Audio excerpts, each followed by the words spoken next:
Welcome. This channel is about two things I hold dear: video games and history. It's been a while since my last video essay. I hope you all are well and having a great time. In today's video, I will be discussing Rise of the Ronin, the PlayStation 5 exclusive brought to us by Team Ninja and Sony Interactive Entertainment. Before I go into it, I'd like to say that in the modern landscape of gaming, Team Ninja really hits the spot for me. Apart from their awesome backdrop of utilizing Japanese and Chinese history, their games have had no technical problems post-launch, and their gameplay, depending on your skill level, is quite the challenge.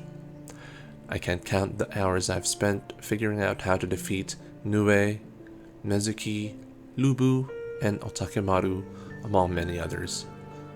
I've probably invested around 300 hours in both Neo 1 and 2 and Wolong Fallen Dynasty combined. I'd consider myself at least an intermediate player and quite familiar with most of how most of their game works. Rise of the Ronin at the time of this video would be turning 2 months.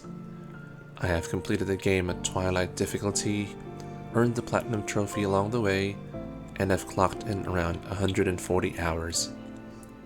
This will be a personal take about the game. The first time I've seen and heard about Rise of the Ronin was back in late 2022. At the time, the reveal trailer showcased that the period from which the game would draw inspiration was that of the Bakumatsu period. This made me excited, as not many games dating back to the days of the PlayStation 1 really had this period covered. Mostly, it was the Sengoku period, or a couple hundred years before that. This particular period in Japanese history is special to me. For those who know, a very popular anime by the name of Rurouni Kenshin was set around the Meiji era, which is the result of the last shogun being ousted from power and Japan basically modernizing after 400 years of being isolationist. Saying that I'm a big fan of this anime is an understatement. It was actually my introduction to all things Japanese, so seeing Rise of the Ronin for the first time was definitely a welcome even without seeing its gameplay. This game would also mark the first time that a Team Ninja production would be set in an open world. All their games to date, prior to Rise of the Ronin, were mostly stage-based, where players would navigate stages and fight their way against horde of enemies, and by the end of it, a boss battle would ensue. I was a bit curious as to how they would incorporate open-world gameplay combined with their very neat and challenging combat aesthetics that they had become popular with throughout the years. The story of Rise of the Ronin revolves around one of two characters from a fictional clan, the Veiled's Edge, a clan opposed to shogunate rule. As we have come to expect of Team Ninja, the game's character is a customizable Ronin tasked with various missions involving people from both anti- or pro-shogunate factions. It is a third-person action game and takes place in an open-world environment based on several feudal Japanese cities. Perhaps its most standout feature would be its combat mechanics. It features a variety of different weapons, each with their own unique fighting style, and each one is either strong or weak against enemies throughout the game. Like Wolong Fallen Dynasty before it, the focus of the combat is on counter-spark as a core combat mechanic. A major feature of the game is its role-playing elements, which the game at least tries to project that player decisions can potentially affect the narrative outcomes. We'll get to that in a later bit. It also features fun side missions such as Yabusame, an ancient Japanese martial art in which archers riding a horse compete for marks by shooting arrows at targets, gliding from one point to another and gaining points, and target practice using either the rifle or cannon. It also has a mini gambling game called Sugoroku, or two standard 6-sided dice which are then shaken in a bowl by a dealer. The bowl is then overturned onto the floor. Players place their bets on whether the sum total of numbers shown on the two dice will be Cho or Han. But perhaps its most distinct feature that was not there from previous Team Ninja games is the bond system. Players can bond and make friends with certain NPCs in the game. As your bond with them grows, those NPCs may ask the player to help them out with personal tasks depending on the bond level you have with them. These missions are called bond missions, and will show up in that section of the quest log with all the other missions. After completing these missions, players will grow closer to the NPC that asks them to help. Rewards for completing said bond missions will reward players with either equipment or a specific combat style for one of your weapons. Rise of the Ronin can easily cost a player 100+ hours of their lives, with so many things to do outside of the main story.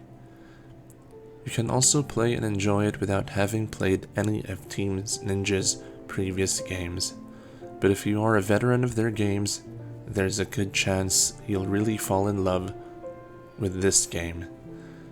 I dare say that Rise of the Ronin has the features of those games that we have come to love and enjoy, while also adding its own style, which adds to its appeal. There are two main factions in the game: the pro and anti-shogunate. From the beginning, you'll be accompanied by either people who want to overthrow the shogunate or those who stay loyal to it, albeit seeking change to match the superpowers of the West. The missions a player will be undertaking will interweave between these two factions and their interests. Surprisingly, this is what made Rise of the Ronin story, in my opinion, made no sense at all. One minute you'll be tasked with assassinating this individual, and the next you'll be trying to protect him from the opposite faction. Sadly, it is only an illusion that a player's decision can affect the story heavily, when in fact, there are missions where, whatever decision you take, the outcome will be the same or slightly similar nonetheless. In saying those things, however, it doesn't take the fun out of the game. Team Ninja's takes on Japanese history have always been outlandish, to say the least, and I would say it adds to the fun factor. Having several what-if scenarios based on famous historical events is intriguing, and as a player, being inserted at the heart of it just adds to the excitement of the game.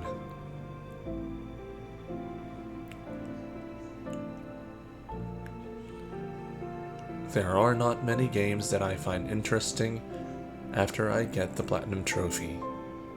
As far as I can remember, there have been only 2 games in the PS4, PS5 era in which I played enthusiastically, even after getting the coveted Platinum Trophy: Nioh 2 and Rise of the Ronin.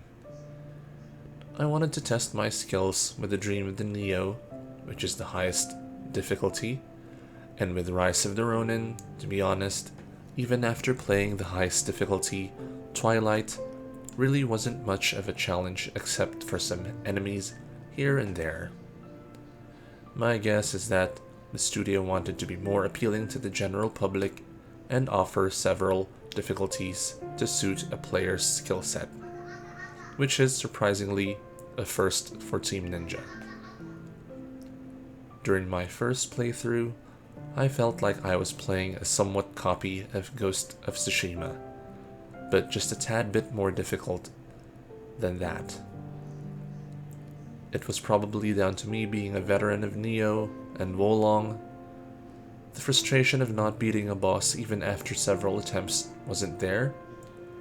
I felt the parrying system was similar to Wolong, if not much more forgiving. But now that I'm playing the next difficulty, which is Midnight, I believe this is how the game should be played. Boss rush mode is there, better loot after defeating formidable enemies and replaying missions, and facing bosses is much more difficult compared to facing them even at Twilight difficulty. I am also forced to experiment with different weapon types and stances to gain an advantage over enemies, as even the most common enemies can be quite a handful. My current level is at 100, which is the max at this time, and even with my stats at max and slowly building up on my breakthrough stats, a lot of the bosses are a pain in the backside. Just what I expected from the folks at Team Ninja. I would definitely recommend playing through New Game Plus, as I feel this difficulty really fleshes out the game and caters to what longtime fans of Team Ninja's games come to expect from them.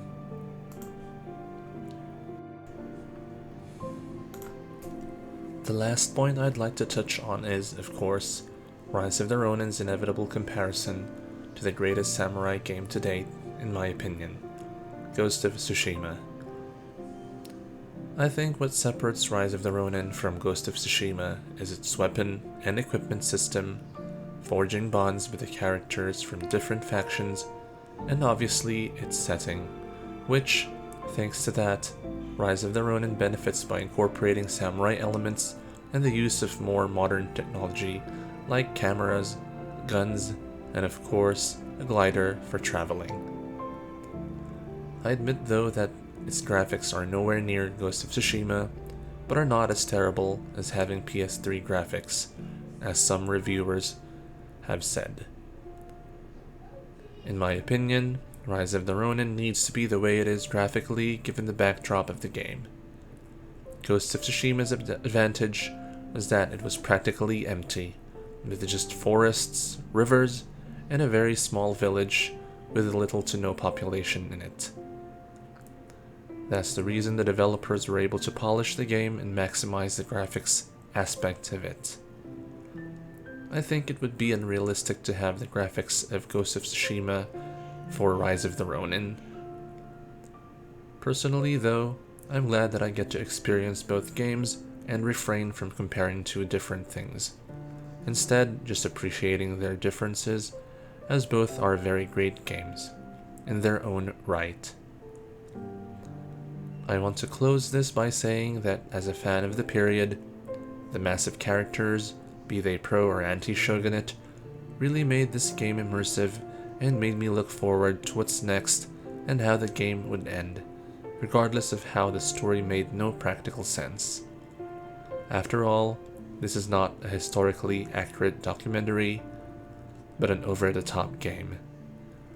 Its objective was for me to play it and immerse myself in its world, and it did exactly that. I'm expecting, in future updates of the game, to have an abyss or underworld akin with the Nioh series. So far, I'm loving the challenge that comes with the Midnight difficulty. I would definitely give Rise of the Ronin an 8 out of 10. Thanks for your time, and please subscribe to my channel if you would like videos of this content.